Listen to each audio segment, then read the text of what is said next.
In 2019, a passive thermal imaging satellite, not operated by any government, not affiliated with any research program, completed a routine polar mapping pass over a section of the Antarctic coastline that does not appear on any publicly available geological survey. The data it returned contained an anomaly, a concentrated zone of internal heat, 8 degrees Celsius, above the surrounding rock mass, emanating from deep inside a cliff face at approximately 66 degrees south latitude.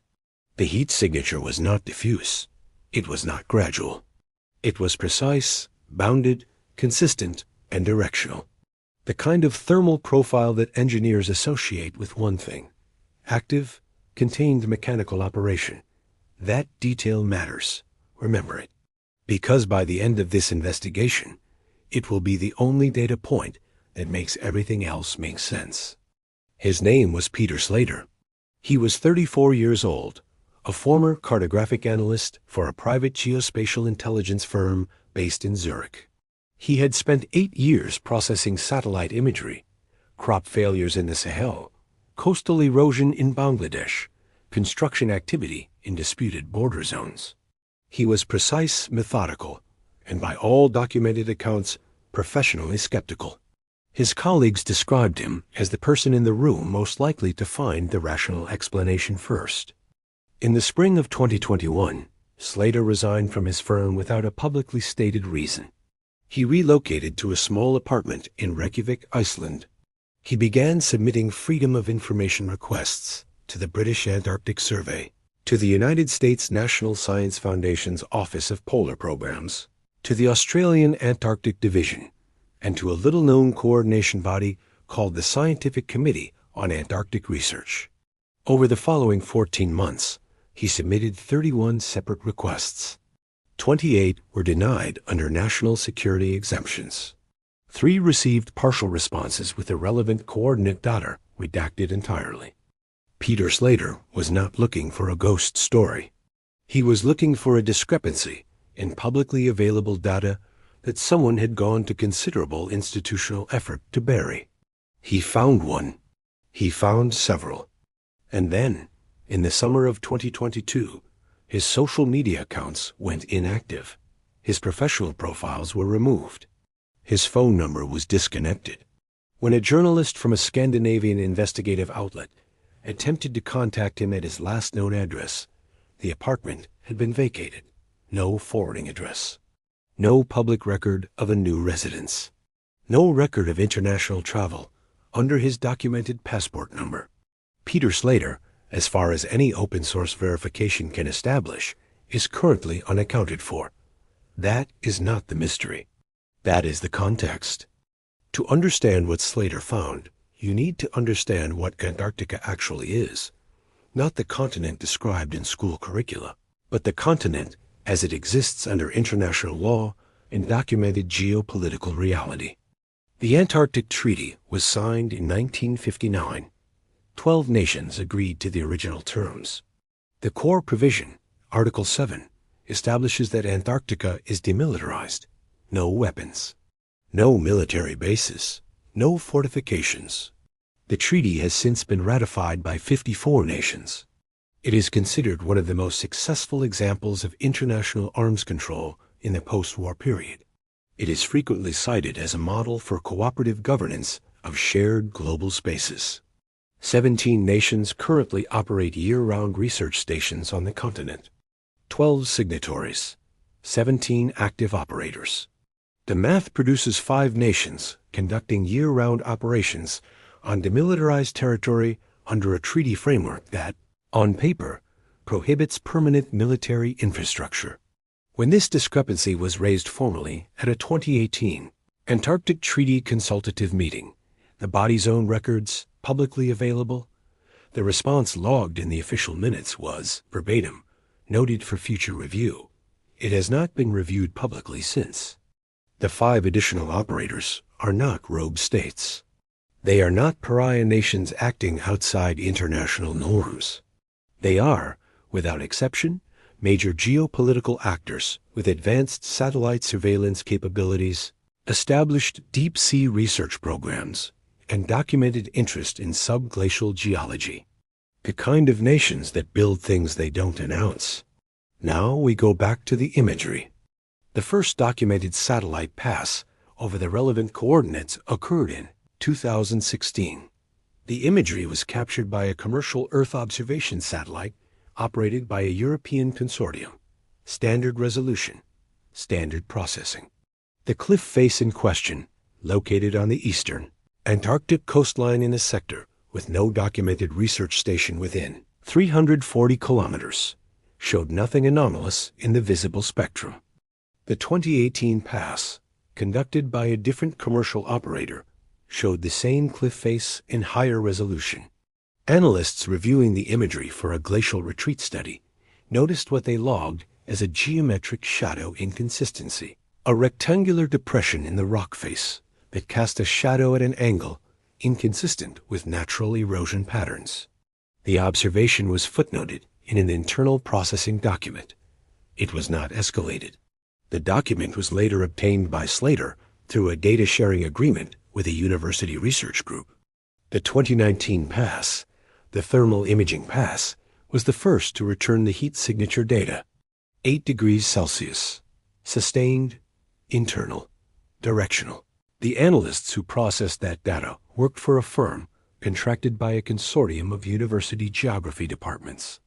Their internal notes, obtained by Slater, record 3 separate attempts to attribute the anomaly to natural geothermal activity. All 3 attempts failed the consistency check. Natural geothermal sources in that geological zone produce diffuse, low-gradient heat signatures distributed across wide surface areas. What the 2019 data showed was the opposite, a tight, high-gradient thermal profile concentrated in a specific bounded zone behind a specific surface feature. The surface feature was the rectangular depression. The rectangular depression, first noted in 2018 as a geometric shadow inconsistency, was, in the 2019 thermal data, the exact point of maximum heat concentration. That is the breadcrumb Slater identified. That is what connected the 2016 visible spectrum imagery, the 2018 geometric anomaly, and the 2019 thermal signature into a single coherent sequence. 3 separate imaging passes, 3 separate operators, 3 separate data sets, all converging on the same point in the rock. He called it, in his private notes, a ventilation point. The concept of subsurface Antarctic infrastructure is not, in isolation, a fringe proposition. It is documented. The United States operated a facility called Camp Century in Greenland from 1959 to 1967. It was presented publicly as a scientific research station.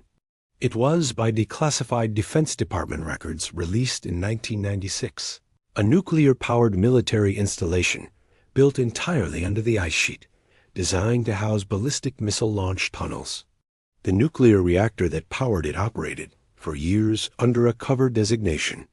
The full operational scope of the installation was not publicly confirmed until the declassification. The facility was abandoned when engineers determined that the ice sheet's natural movement would eventually compromise structural integrity. The documentation of its existence came 37 years after construction began. The question Camp Century forces is not, can governments build covert subsurface installations in polar regions? That question has a documented answer. The question it forces is, what is the current classification status of installations built under the same strategic logic, in the same era, in a location with even less civilian oversight than Greenland? Antarctica has no indigenous population. It has no independent press. It has no domestic legal system. Access requires either a government-sponsored research berth or a private expedition permit issued by a treaty signatory. The continent is, by structural design, one of the least independently verifiable locations on Earth. Camp Century took 37 years to surface in the public record. The Antarctic Treaty was signed the same year Camp Century broke ground. Now we return to the reclassification. When Slater filed his information requests, citing the specific coordinates returned by the 2019 thermal imaging data, he documented the response times carefully. The British Antarctic Survey responded in 14 days with a denial citing national security exemptions under the UK Freedom of Information Act. The Australian Antarctic Division responded in 9 days with an identical exemption citation. The NSF's Office of Polar Programs responded in 6 days, faster than their standard processing window, with a partial response that acknowledged receipt of the coordinates but returned the substantive data fields entirely redacted. The fourth response came not from a national body, but from the European Space Agency's Earth Observation Directorate, which had partial custody of the 2019 thermal imaging data through its commercial operator licensing agreements. Their response did not cite a national security exemption. It cited a data integrity review. Specifically, it stated that the relevant imaging pass was under review for calibration anomalies, and that the dataset had been temporarily withdrawn from the consortium's shared access portal, pending technical verification. Slater checked the portal. The dataset had not been temporarily withdrawn. It had been permanently removed. The access log, publicly visible in the portal's version history before it was itself removed, 72 hours later, showed that the removal had been authorized not by the ESAS Technical Directorate, but by an administrative account, registered to a coordination body he did not initially recognize. He traced the account. It took him 3 weeks. The coordination body was a working group within the Scientific Committee on Antarctic Research, the same body that had denied 22 of his previous information requests. But the specific working group was not listed on SCAR's public organizational chart. It did not appear in any of SCAR's published annual reports. Its administrative account had been active since 2009, had authorized 11 separate data removals from the shared portal, and had no publicly named members. A committee that officially does not exist had removed data from a public scientific database within 72 hours of that data being cited in a formal information request. Slater published his findings, the imaging sequence, the thermal data summary, the reclassification timeline, the undisclosed working group on a self-hosted research documentation site in March 2022. The site received moderate traffic from open-source intelligence communities and several academic geography forums. No mainstream outlet picked up the story. 4 months later, Slater was gone. There are 3 documented theoretical frameworks that attempt to account for the convergence of data Slater identified, and each one carries a different weight of institutional resistance. The first is the geothermal anomaly explanation. Subglacial volcanic activity in Antarctica is documented. The West Antarctic Rift System is an active geological feature. Localized geothermal vents exist and have been mapped. However, the specific thermal signature profile from the 2019 data does not match the known geothermal signature profiles from any documented vent in the region. The heat is wrong, too precise, too bounded, too consistent across the 3 separate imaging passes spanning 6 years. Geothermal activity fluctuates. This did not. The second is the legacy infrastructure explanation. This proposes that the installation, if it is an installation, is not currently active, but is residual. A Cold War-era construction project, possibly nuclear-powered like Camp Century, abandoned but still generating passive heat from residual isotopic decay or sealed mechanical systems.